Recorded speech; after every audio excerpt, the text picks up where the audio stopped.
uchafbwynt yr adran ec ym Mhabell y Cyffyle, Pencampwriaeth yr adran, a dyn ni'n awyddus iawn i cael gweld lwri pwy fydd yn cael ei goroni fel pencampwr yr adran yma. Ydyn, unrhyw un o'r rhai sydd wedi ennill yn llawn heddiannol, dosbarthu da iawn wedi bod yma, so edrych ymlaen nawr i weld pa un bydd Dafydd yn tynnu allan fel y brif pencampwriaeth. Wel, dyma ni yr un gyntaf i rhedeg allan Ormond Ruby's Pride, ac yn cael ei arddangos gen Dorian Lloyd ar rhan Richard a Joan Morgan o Lambed. Enillydd y dosbarthu'r ebolesi'r swclod wrth gwrs.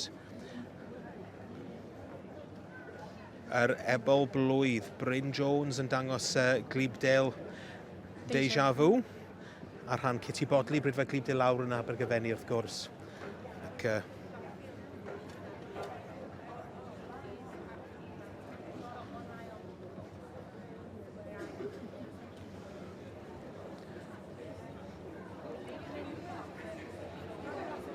yr ebol gwryw, oedd yn air yn y dosbarth wrth gwrs, yn cael ei daneiddo Martin Ciol sydd o'r Isildiroedd. Ie, dyna chi. So mae wedi dod draw yn special wedi wneud y trip draw i arddangos yr ebol sydd yn braf iawn efo a cael rhosgrwm ail fan hyn, mae'n wneud yn werth chweil. Wel, Julian Williams ar ebol enillodd Glynwyn Gucci. Teip lyflu o ebol i fod yn deg, ond wedi cael ei anodd i setlo heddiw. Dwi heb dangos ei hunan ar ei gorau heddiw, ond mae fe mynd nawr o'ch camau bach neis fyna, so digon i Dafydd os bod e'n credu na fe bydd y pencampwr. A tryfel Sapphire. Michael Cobley, wrth gwrs, enillydd y dosbarth blaenorol, sef yr ebolion yr adferch blwydd. Mae'r safon wedi bod mor uchel dros yr adran y gyd, felly mae unrhyw un o'r hyn llawn heddiannol o'r wobr mawr ar diwedd yr adran. Wel, dyn ni'n gweld bod Dafydd yn pendroni. Ac cipolwg ar bob un ohonyn nhw, a mae o'n eisiau ein siŵr bod y dewis cywir yn cael ei wneud, bod o wedi cael ei plesio. A nôl i ben arall y llinell. Dwi'n meddwl bod o wedi symud yr enillydd y dosbarth yr ebolion fyny wrth ymyl yr eboles i cael ei gweld nhw ochr yn ochr.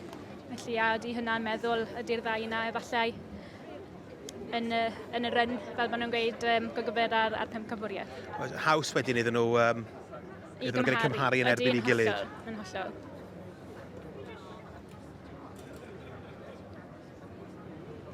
Wel,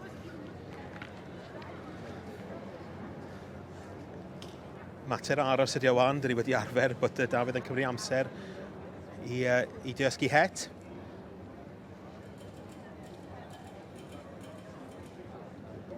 Ond pwy sydd yn mynd â hi? Rhywbeth i denu'r llyged. Rhywbeth efo'r look at me, fel ddisgrifodd Dafydd yn gynharach i ni. Ac mae'r ebol gwryw yn amlwg wedi cymryd Mae wedi cymryd y ffansio, falle ddim yn helpu hun trwy ddim sefyll falle ar ei orau ar hyn o bryd, ond dwi'n siŵr mae Dafydd wedi gweld digon ohono os ato fo bydd o'n mynd. Mae'n anodd iawn i fod rhai ifanc yma, falle allan am y tro cynta, heb gweld gymaint o dor, felly mae'n anodd i cael nhw i ddangos i gorau. Mae pawb yn gweithio'n galed. Pen ar y bloc, pwy sy'n gael ei? Gosh, mae'n job yn caled iawn. Mae fe'n cadw mynd nôl i edrych at yr ebol yma, so dwi'n siŵr falle bod yn yr un. Mae'n anodd, maen nhw gyd yn llawn heddiannol o'r pencampwriaeth yma. I fi'n hunan falle dwi'n meddwl byddwn ni'n mynd efo'r enillydd y bolesu'r swclod efo Richard a Joanna Morgan efo Ormond, ond dwi'n siŵr bod mae Dafydd yn edrych i'r dyfodol falle am march a mae'n gweld potensial mawr efo Glynwyn Gucci hefyd, felly jobyn anodd iawn i Dafydd yn un ar diwedd y dydd. O, gyda i weld. Mae yna rhyw drafodaeth gyda'r Stewart. Dwi'n meddwl bod Dafydd yn pendroni bod yr ebol gwryw ddim yn setlo, ddim yn sefyll. Na, dwi'n yn helpu hun o gwbl, nag yw. Na, ond dyna fe, beth sy'n mynd â hi ar boles yn ddysyn. Wel, a dyna oedd oedd yn poeni Dafydd, dwi'n meddwl, eisiau i'r ebol gwryw setlo. Wel, llongyfarchadau i Julian Williams a Glynwyn Gucci A dwi'n siŵr bod ti'n iawn o'r yn debyg iawn i'r march neu y parc Gucci. Ydy. A ddaru Dafydd colli yn ddiweddar.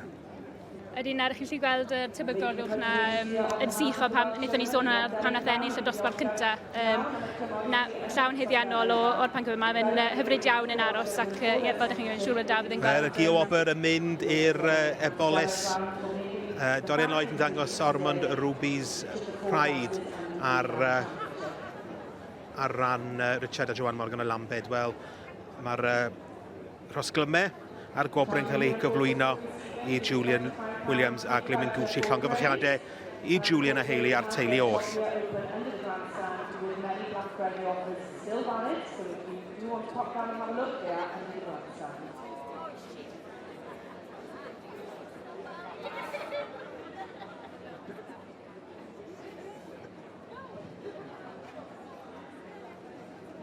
Beginning of following these classes will be the start of the Welsh Cup classes. We'll be starting with class 200, the cold bowl, and that's on page 158 of your catalogues.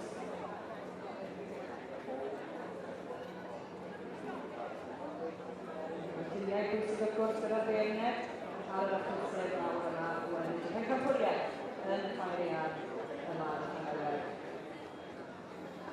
We will put the photographs of this amazing win here of the championship of the Welsh Ponies Cob here at Cymreig Teip. Of course, don't forget that the photographers are here on site doing a print and buy just outside the horse ring. So if you do or have been completing here over the last 2 days, the photographers are situated just outside the horse ring for you to be able to purchase those medals of the 2022 Winter Cup. I'll come this side, right? Yeah. Thank you. It's all right, well done, buddy. I don't think I've ever seen you sweat so much, Julian. It's hot in here today. It's very hot. And yeah, there's a lot of good competition here today, so absolutely over the moon. Oh, it was a lovely championship to win. Yeah, no, over the moon. To be fair, it's his first time out. We bought him as a young foal. We're absolutely delighted. Can't be more happier. We could see that David was obviously very, very taken, and you were having a bit of a job to... Yeah, he's not like me. He's totally different outside. In here, he's quite excitable, yeah. So what are the plans now? Is it a quiet winter? It's a quiet winter. Hopefully we'll have him back out again next year. And then, obviously, as a 2-year-old then, it'll probably be 1 or 2 mares. So, yeah, we're... Well, he'll obviously be a dangerous bit of competition for everybody next year. Well done. I hope so. Thank you very much. Well done. Lovely, thank you.